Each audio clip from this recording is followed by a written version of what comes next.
TG Plus News edizione di Treviso, buongiorno. In apertura del nostro notiziario la cronaca. Alle ore 18 di ieri in via Europa di San Fiorro si è verificato un sinistro stradale. Nello scontro sono rimasti coinvolti un ciclomotore condotto da un 66enne e un'autovettura condotta da un 51enne di nazionalità marocchina, entrambi di San Fior.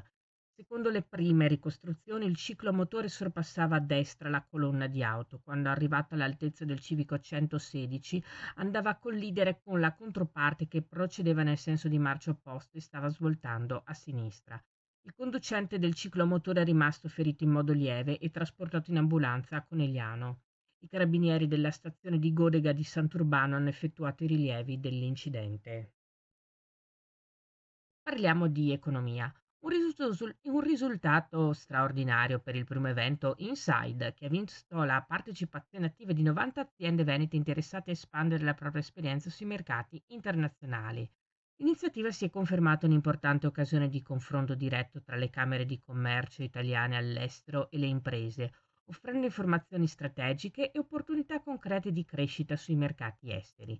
Per un'unica missione sono qui con 3 giacche, evidenzia Mario Pozza, quello di presidente della Camera di Commercio di Treviso Belluno Dolomiti, di Venice Promex e di Assocamere Estero. Il Veneto è terzo in Italia per valore delle esportazioni, una posizione che dobbiamo mantenere e consolidare. Per questo il sistema camerale è in rete per offrire alle nostre imprese e al nostro territorio nuove opportunità, andando oltre i mercati domestici, come quelli europei che ormai sono troppo deboli, proponendo mercati esteri che invece sono praterie di opportunità per le nostre imprese. Voltiamo pagina.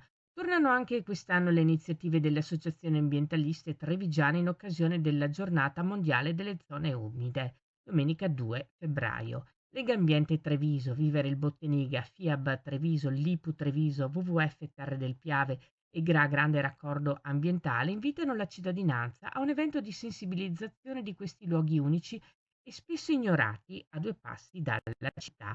Ognuno potrà decidere la propria attività preferita tra birdwatching, laboratori di analisi dell'acqua e passeggiata monitorante.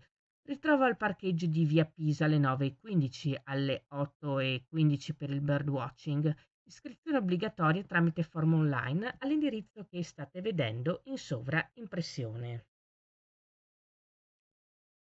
Amedeo Gerolimetto è stato confermato presidente durante l'assemblea di ieri, 31 gennaio, per il quinquennio 2025-2029. Gerolimetto ha guidato il consorzio di bonifica a Piave negli ultimi 5 anni, con progetti importanti per la gestione delle risorse idriche, la sicurezza ambientale e l'irrigazione in 92 comuni del comprensorio. Nel ruolo di vicepresidente è stato eletto Domenico Marcolin di Montebelluna, già membro dell'assemblea dello scorso mandato, mentre il consiglio di amministrazione include figure di esperienza come Alessandro Campigotto di Oderzo, già nel precedente consiglio di amministrazione, e il nuovo ingresso Giuseppe Facchin di San Polo di Piave. Nel ringraziare per la fiducia rinnovata, sarà più forte il mio impegno nel far fronte al cambiamento climatico con cui ci confrontiamo ogni giorno, in particolare nell'anno appena trascorso.